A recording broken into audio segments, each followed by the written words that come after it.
राहुल तेवतिया जी, रिद्धि तेवतिया जी। राधे राधे राधे राधे महाराज जी। महाराज जी, खुद को और अपने बच्चों को भगवत मार्ग में प्रारंभ और कैसे चले महाराज जी?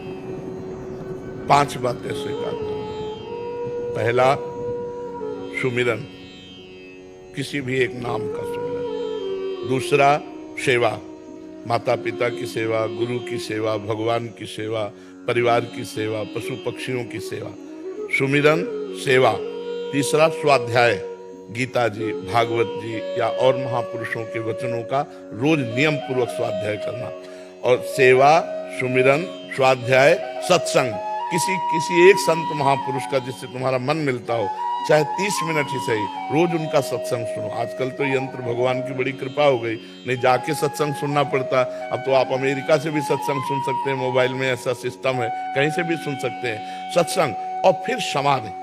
समाधि का मतलब है 1 घंटा कम से कम ऐसा समय देना चाहिए जिसमें हम कुछ न करें, शांत बैठ जाएं, एकमात्र केवल चिंतन नाम का रख ले, बार बार जहां मन जाए हटा करके नाम को लिखा हुआ ध्यान पूर्वक, क्योंकि अभी अव्यक्त में चित्त जोड़ पाने की सामर्थ्य नहीं है स्वरूप में, और परमात्मा के रूप का भी प्रकाश नहीं है।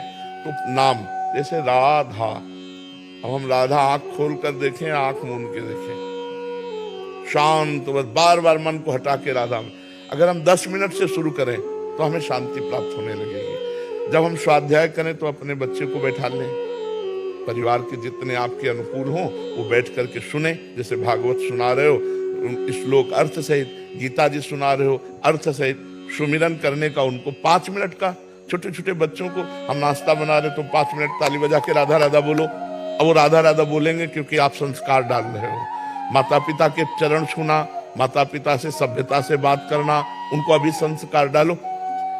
जब गीता और भागवत सुनाओगे, समझ में चाहे भले ना आवे, लेकिन उनके ऊपर प्रभाव पड़ने लगेगा। ये सत्यवाक्य है, सत्यवाक्य अपना प्रभाव दिखा करके ही रहते हैं। और जब आप सुमिरन करोगे तो आप जब संकल्प करोगे कि मेरे बच्चे भागवतिक बने, अच्छे बने, तो उसका प्रभाव पड़ेगा।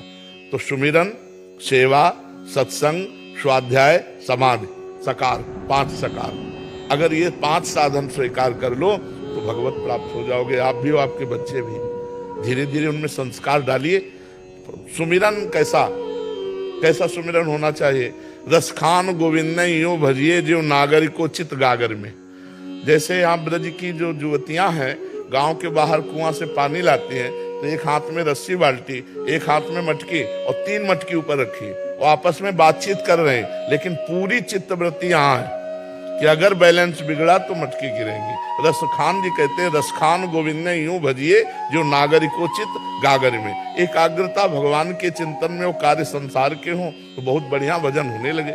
लोगों को भजन का मतलब समझ में आता है कि आसन में बैठ के माला चलाना है, नहीं, फावड़ा चलाना भी भजन है।